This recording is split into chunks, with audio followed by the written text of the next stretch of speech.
من الشیطان الرجیم بسم اللہ الرحمن الرحیم الحمد للہ رب العالمین الحمد للہ الذی خلق الخلق من غیر رویہ والصلاة والسلام علی سر الحویہ وستر الربویہ وغایت النقطة الوجودیہ وواسط التنزل بین السماء الازلیہ والارض العبدیہ اعنی ابا القاسم محمد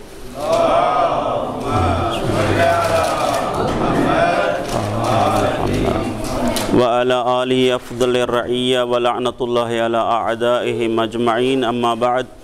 فقد قال الله تعالى في كلامه المجيد بسم الله الرحمن الرحيم قال لأقتلنك قال إنما يتقبل الله من المتقين صلوات پڑھیں محمد وآل محمد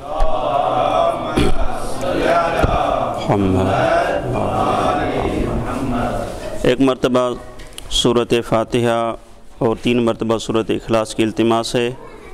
محمد منیر ابن نرجس خاتون اور ان تمام کے اہل خانہ کے تمام مرحومین کی ایصال ثواب کے لیے اور اپنے اپنے مرحومین کو یاد کرتے ہوئے رحم اللہ من قرأ الفاتحہ۔ بسم اللہ الحمد للہ رب العالمین الرحمن الرحیم مالک یوم الدین صراط الذین انعمت علیہم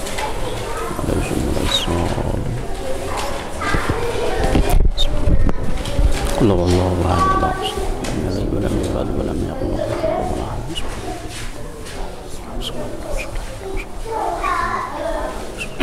قل هو الله احد الله الصمد لم يلد ولم يولد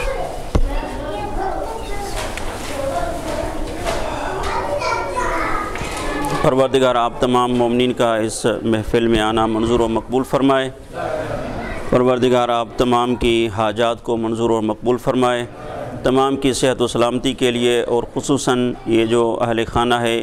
ان کے مریضوں کی صحت و سلامتی کے لیے ایک بآواز بلند صلوات پڑھیے محمد وآل محمد صلی علی محمد وآل محمد۔ سورہ مائدہ کی آیت نمبر 27 کا ایک حصہ آپ کی خدمت میں عرض کیا۔ قابیل نے کہا کہ لا اقتلنک، میں آپ کو ضرور بضرور قتل کروں گا، میں آپ کو مار دوں گا۔ تو حابیل نے جواب دیا قال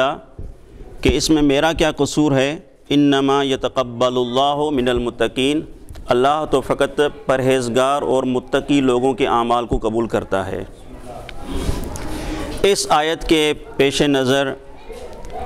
اہل تقوی اور جو متقی اور پرہیزگار افراد ہیں ان کے متعلق چند جملے عرض کروں گا۔ ماہ مبارک رمضان ایک ہدف لے کے آیا ہے،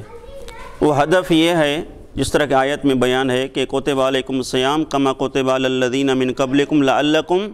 تتقون، یہ لعلکم تتقون یہ اس ماہ مبارک رمضان کا ہدف ہے کہ آپ متقی اور پرہیزگار بن جائیں۔ اب ہم سب لوگ جو ہم مسلمان ہیں ماہ مبارک رمضان میں پورے رمضان میں روزے رکھتے ہیں اور باقی عبادات کو انجام دیتے ہیں، تو کیا ہم اس مقصد الہی کو حاصل کرنے میں کامیاب ہو جاتے ہیں یا کامیاب نہیں ہوتے؟ جو مقصد اللہ نے اس ماہ مبارک رمضان میں رکھا ہے کیا ہم اس تک پہنچ جاتے ہیں یا خدا نخواستہ وہ مقصد ہم سے چھوٹ جاتا ہے؟ اس مقصد کے حصول کے لیے 2 چیزیں اللہ نے رکھی ہیں۔ پہلی چیز جو اللہ نے رکھی ہے کہ تقوی کے لیے خداوند متعال نے وہ تمام دروازے جس دروازے سے انسان تقوی کی طرف دوڑ سکتا ہے، تقوی کو حاصل کر سکتا ہے، اس ماہ مبارک رمضان میں اللہ نے وہ تمام دروازے کھول دیے ہیں۔ تقوی کے حصول کا ایک بنیادی عنصر یہ ہے کہ آپ زیادہ نیکیاں کریں تاکہ آپ کی نیکیاں آپ کی بدیوں پہ غالب آ جائیں۔ اور آپ دیکھیں کہ ماہ مبارک رمضان میں اللہ نے کس طرح اہتمام کیا ہے کہ آپ کا سونا عبادت، سانس لینا عبادت جو ہے، آپ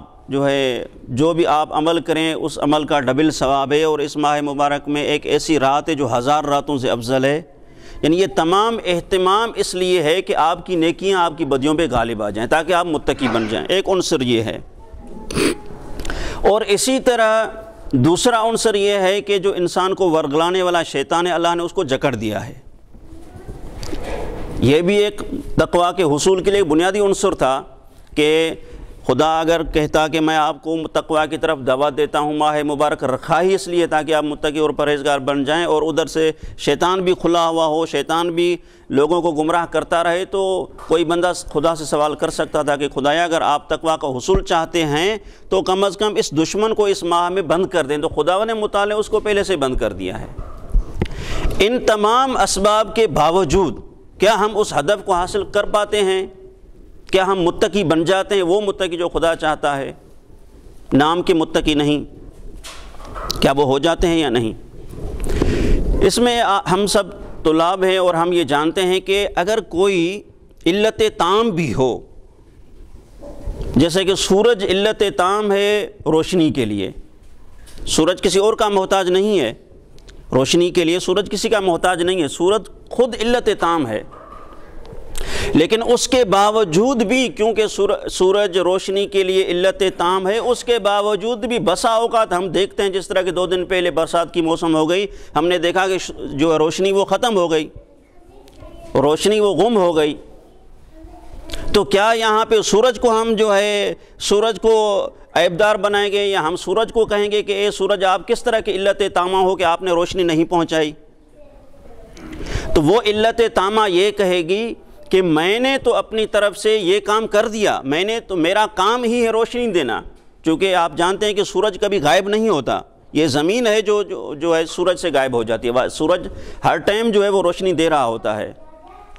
تو یہ علت تامہ کہے گی کہ یہ نقص جو ہے کہ روشنی آپ تک نہیں پہنچی، یہ نقص میری طرف سے نہیں تھا کہ میں نے روشنی نہیں دی، بلکہ نقص جو ہے ایک معنی کی وجہ سے تھا جو کہ درمیان میں حائل ہو گیا۔ وہ مثلا کیا ہے، بادل آ گئے، کوئی ایک ایسا معنی آ گیا جس کی وجہ سے روشنی آپ تک نہیں پہنچ سکتی۔ اسی طرح تقویٰ کے حصول کے لیے اللہ نے یہ تمام اسباب تو پیدا کر دیے، لیکن کوئی نہ کوئی ایک معنی ہے جو معنی اس تقویٰ کو، اس فیوزات کو، اس برکات کو، ان نعمات کو ہم تک پہنچنے کے لیے ایک معنی ہے، اور وہ معنی شیطان بھی نہیں ہے، چونکہ شیطان وہ بند ہے، وہ جکڑا ہوا ہے۔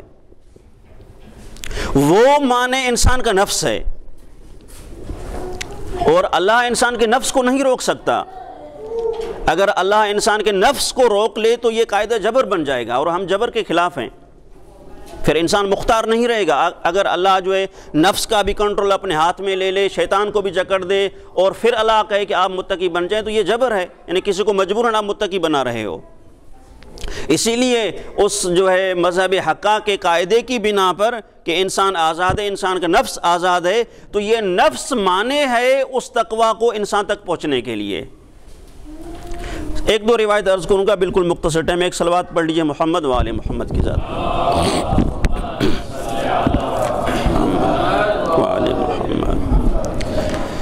یہی وجہ ہے کہ جب ماہ مبارک شعبان کا آخری خطبہ تھا اور پیغمبر نے خطبہ دیا، تو اس خطبے کے دوران جو ہے مولانا نے ایک سوال کیا تھا عجیب، کہ یا رسول اللہ اس ماہ مبارک رمضان میں افضل اعمال کیا ہے؟ تو پیغمبر نے فرمایا کہ افضل اعمال اے ابا الحسن، افضل الاعمال فی هذا الشہر الورع عن محارم اللہ، حرام کاموں سے رک جانا یہ سب سے زیادہ افضل عمل ہے، اور اس کو افضل عمل اس لیے قرار دیا گیا ہے کہ یہی وہ معنی ہے جو فیوزات کو روکتا ہے۔ ماہ مبارک کی فیوزات جو تمام ہیں یہی وہ معنی ہے، اور اسی لیے علماء اخلاق کہتے ہیں کہ اگر تقابل ہو جائے کہ یا آپ نیکی کریں یا آپ بدی کو چھوڑیں، تقابل ہو جائے، مثلا اگر کوئی ایک ایسا مورد آ جائے کہ آپ منحصر ہیں کہ یا آپ ایک نیکی کر سکتے ہو یا آپ ایک بدی چھوڑ سکتے ہو، تو وہاں پہ علماء اخلاق کہتے ہیں کہ آپ بدی چھوڑو، آپ گناہ کو چھوڑ دو، چونکہ نیکی کرنا اتنا اہم نہیں ہے جتنا گناہ کو چھوڑنا اہم ہے۔ تو الورع عن محارم اللہ، حرام کاموں سے دور رہنے کو اس ماہ مبارک رمضان میں افضل اعمال قرار دیا گیا ہے۔ ابن عباس کی روایت ہے، ابن عباس فرماتے ہیں کہ میں نے پیغمبر کو یہ فرماتے سنا کہ پیغمبر نے فرمایا کہ الا ان مثل ھذا الدین کمثل شجرۃ ثابتۃ، کہ اس دین کی مثال ایک ثابت درخت کی سی ہے جو زمین پہ لگا ہوا ہے۔ الایمان اصلھا، ایمان اس درخت کی جڑ ہے، اصل ہے، یعنی بنیاد ہے، ایمان اس کی بنیاد ہے۔ الایمان اصلھا، ایمان اس کی بنیاد ہے، الزکوٰۃ فرعھا، اور زکوٰۃ اس کی فروعات ہیں، اس درخت کی فروعات زکوٰۃ ہیں، والصلاۃ ماؤھا،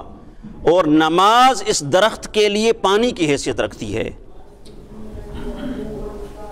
اور نماز اس درخت کے لیے پانی کی حیثیت رکھتی ہے، والقیام عروقھا، اور جہاد اس درخت کی جڑیں ہیں، درخت ظاہر جڑ پہ کھڑا ہوا ہوتا ہے تو جہاد اس درخت کے لیے جڑ کی حیثیت رکھتا ہے، وحسن الخلق ورقھا، اور اچھا اخلاق اس درخت کے لیے، درخت کے اوراق اور پتے ہیں۔ اب دیکھیں ایک درخت کے لیے جو چیزیں تصور ہو سکتی تھی روایت میں وہ چیزیں تصور کر لی ہیں کہ نماز اس کا جو ہے، ایمان اس کا وہ ستون ہے، زکوٰۃ اس کی فروعات ہیں، نماز اس کے لیے پانی ہے، جہاد اس کے لیے جو ہے اس کی جڑیں ہیں، حسن خلق اس کے پتے ہیں، تمام چیزیں ہو گئیں۔ اب درخت میں کیا چیز بچتی ہے؟ دیکھیں عجیب تعبیر ہے، پیغمبر فرماتے ہیں کہ والکف عن محارم اللہ ثمرتھا، حرام کاموں سے دور رہنا اس درخت کا ثمرہ ہے۔ اگر یہ تمام چیزیں کسی درخت میں اور اس میں وہ ثمرہ نہ ہو تو وہ درخت کسی کام کا نہیں ہے۔ محارم، کف عن المحارم کو اس درخت کا ثمرہ قرار دیا گیا ہے۔ اور پیغمبر فرماتے ہیں کہ فَكَمَا لَا تَقْمُلُ الشَّجَرَةُ إِلَّا بِثَمَرَةٍ طَيِّبَةٍ، جس طرح کہ درخت بغیر کسی ثمرے طیبہ کے کامل نہیں ہوتا، اسی طرح كَذَلِكَ لَا يَقْمُلُ الْإِيمَانُ إِلَّا بِالْكَفِّ عَنْ مَحَارِمِ اللَّهِ، اسی طرح ایمان بھی اس وقت تک کامل نہیں ہوتا جب تک انسان محارم خدا سے نہ رک جائے۔ تو جیسے ہی انسان اس ماہ مبارک رمضان میں جو بھی ہو، اور کوئی یہ نہیں کہہ سکتا کہ مجھے حرام کاموں کا پتہ نہیں، ہر ایک حرام کام کو جانتا ہے، چاہے وہ گناہ صغیرہ ہو چاہے وہ کبیرہ ہو، ہر ایک کو معلوم ہے کہ یہ حرام کام ہے، چاہے وہ نظر کا گناہ ہو چاہے وہ حرام کام بالعرض ہوں، مثلا جو ہے اپنے وظیفے کو انجام نہ دینا بھی ایک حرام کام ہے، یہ بالعرض حرام کام ہے۔ تو ہر ایک بندہ اس کو جانتا ہے، اگر انسان اس محارم سے رک جائے گا تو وہ فیوزات اتنی زیادہ ہیں، فیوزات اتنی مقدار میں ہیں کہ وہ علت تامہ بغیر کسی معنی کی اثر کرے گی اور وہ بندہ ایک لحظے میں متقی اور پرہیزگار بن جائے گا۔ ایک صلوات پڑھ لیجئے محمد والے محمد کی ذات۔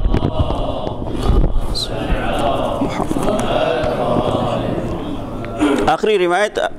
پیغمبر کی ایک طویل روایت ہے جو پیغمبر نے ابو ذر غفاری کو بیان کی ہے، اور طویل روایت ہے بہت۔ اس میں پیغمبر ایک عجیب تعبیر سے فرماتے ہیں کہ وَعْلَمْ، کہ اے ابو ذر تم جان لو کہ انکم لو صلیتم حتی تکونوا کالحنایا، کہ تم اتنی نماز پڑھو کہ کمان کی طرح ٹیڑھے ہو جاؤ، اتنی نمازیں پڑھو کہ کمان کی طرح ٹیڑھے ہو جاؤ، وَصُمْتُمْ حَتَّى تَكُونُوا كَالْأَوْتَارِ، اور اتنے روزے رکھو کہ کمان کی اس ڈور کی طرح پتلے بن جاؤ، جو کمان کی اوپر ڈور لگی ہوتی ہے، اتنے روزے رکھو کہ کمان کی ڈور کی طرح پتلے بن جاؤ۔